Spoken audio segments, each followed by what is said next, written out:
Hello everyone and welcome back to the Odious Soul. My name is Shannon and this is the first garden tour of 2021. It is the very end of February and nothing new has been placed in the garden for quite a long time. And some things are still hanging in there, not a lot, and some stuff surprising me. So I thought I would just give you a quick tour of what is and what my plans are this year, at least give you a little bit of an insight. So come along, join me, and let's see what we got. So last year, this 40-foot bed was where I started off, and I started everything in this bed. And then if you watched my videos last year, you saw that I ended up building 3 12-foot long raised beds and then a 6x6. So, but anyway, so right now, nothing is really surviving over here. We have some leafy greens coming up here, but most of everything is dead, and I haven't done anything to this. Like you'll see like broccoli, I think that's like a pepper plant, still sticking out of the ground. This is mustard, and I have pulled some of the ickiness out of here, and some of the new leaves actually seem halfway decent. So I'm gonna keep them, let them do what they're doing, and probably still pick off of them. Like you can see the hard freeze, like the snow is still melting here, but you can see the hard freeze really did a lot of bad things to some of these leaves, but the ones in the middle are still pretty delicious. So I have a red rhubarb Brussels sprout that is still holding on. I wonder if it's gonna do anything. No idea. Over here, I still have a spinach plant that is holding on. Every once in a while I keep grabbing some leaves off of it and it's doing okay. And this arugula is actually amazing. I don't even remember planting arugula in here. I'm looking at my little things. Apparently I did at one point, so I don't even know when this came up, but definitely yummy. Got to chew on that, nice and spicy. Down here I have a little kale holding on. It was looking pretty shabby in the fall. The caterpillars, those little green brats, did a horrendous deal to that. And then in this bed here, I still have a couple of the Bates blue curled Scotch kale still growing and hanging on here. And as you can see, I've been picking stuff off every once in a while and eating it. Nothing too major. Strawberries, I had them in the tires last year and in that container right there. As you can see, I'm kind of building a bed right here for them. Not finished. I have to wait till the ground warms up and I have time. I'll be taking them out of the tires and filling in the rest with dirt. So, so that way they have more room. Plus I may or may not have ordered more strawberry plants. So may even need more space than this. So when we come over to the raised beds, the Swiss chard was some of the last to go. The snow and the really hard freezing temperatures did them in. However, there are still some pieces that don't look too shabby. Like if I bring you in here, like this center stuff, it still looks halfway decent. So, I mean, maybe it'll grow. I'm just gonna let it kind of sit here until I need to fill these beds. Maybe a couple more weeks and we'll see what happens. And then down here at the end, still have some kohlrabi. Now this kohlrabi never formed like the bulbs last year. So honestly, I have no idea if it's gonna do anything now, but I'm gonna give the plants a chance to grow and see what happens. Over here, we have the lone cabbage that survived. However, it of course is not doing very well. You know, there was so much caterpillar damage. Those darn things. I will definitely be, or I should say, I intend to use netting this year on my brassicas. And this is the radicchio. This kind of collapsed at the first hard frost too. So, and then in the other bed, nothing is still remaining. I have thrown in some new compost. Still got to add more, but I just did like a quick tractor load. So if we go over here, this was a very late addition to my garden last year. This is me in my shadow, guys. And you can see I planted garlic down here. On the end, I planted 2 rows of it, and they seem to be doing pretty well. No idea what kind of garlic. I just took the garlic that I had in my kitchen and was like, hey, you know what? Let's see what happens. So that's what we're doing. We're seeing what happens. But it looks like they did well with the snow. It was so cute because just a couple days ago, there was at least 3 inches of snow left on this bed, and there were little tiny holes and little things like this were sticking through the holes. It was so cute. I was like, aw. So I can't wait to dig these up in June and see how they turned out. All right, so my 2021 vision is basically to take this entire 40-foot bed and just do tomato and pepper plants along it. I've noticed in my growing last year, tomatoes and peppers definitely do well when supported by each other and by structures. And I think having the garage as a wind block, most of our wind comes from like the northwest and it blows onto this. So this will give those plants a little bit more stability, a little bit less, chances of falling over. And then Sammy's house is going to turn into a greenhouse. So stage 1 will be to do the roof. And I am so scared of heights. Like I'm literally, I want to do this project so bad, and then I have anxiety thinking of how tall it is and that I want to switch out the roof. So wish me luck. But this first bed here, I want to do nothing but beans. I'm going to put supports at the end here, in the middle where those 4x4s are, and then at the other end. I actually, if we come over here, between these 2 here, I'm going to do a trellis. Now, I'm not going to use the typical cattle panel that you see everywhere. I'm actually going to build like a really, I don't want to say flimsy, but a simple wooden trellis where I'm going to have strings hanging, because my green beans grew so well on the strings last year. So I think I can build a fairly simple trellis design between the 2 beds, and grow green beans on it and be fairly successful. So follow along and let's watch if that works or not.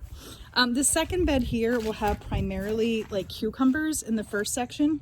I'm gonna build like a little like teepee kind of structure, but not a teepee structure, more of like, I guess, an A-frame, and do that.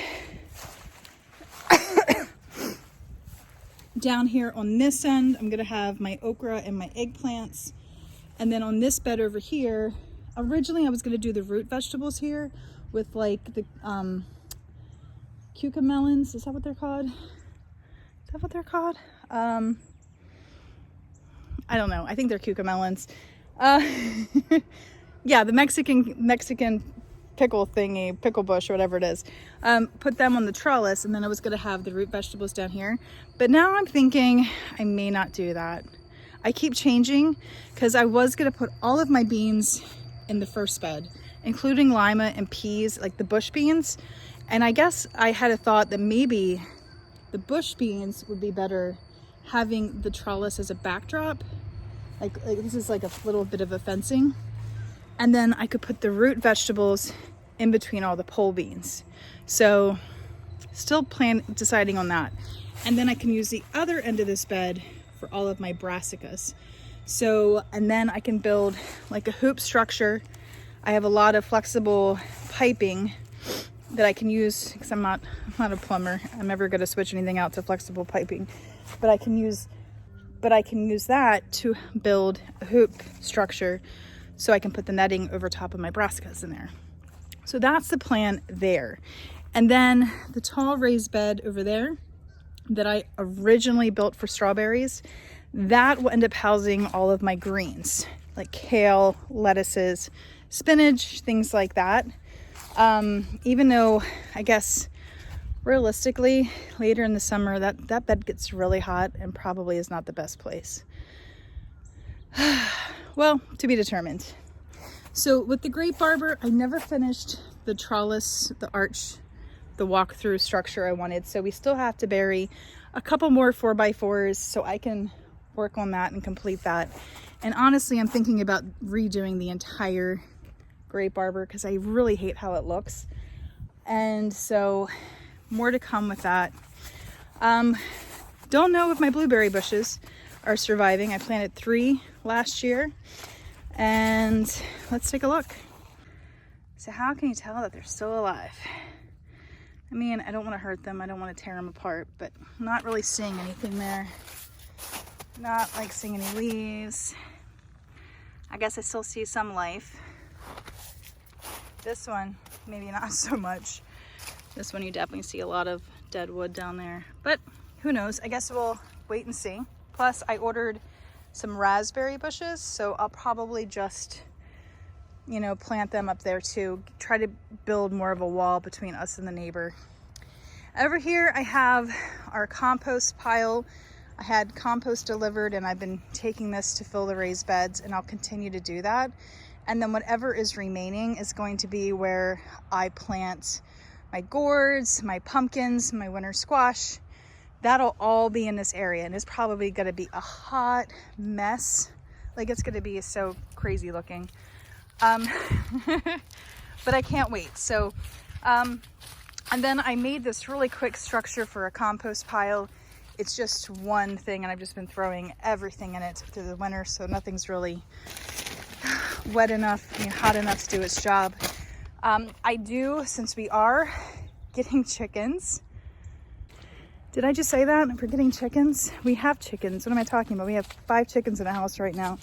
Plus, we're getting more. It's just crazy. So with them, I do want to do the 3 compost bin system now that I'll have more browns to add into my compost. So more compost piles to create as well this year. So much stuff to do. So where do I want to put the chickens? Right here in this hot mess. So what I'm thinking is take all this stuff out. I want to leave like a 3-foot walkway. So 3 foot this way. Just so I can walk back. So that way if the coop is sitting like right here, I can have the nesting boxes kind of protruding into this 3-foot space and be able to collect eggs without going into the run. And then it'll come over, you know, to like where the door starts, and then the run will come out past the strawberry patch. And I don't know how long, how big, I guess that's to be determined.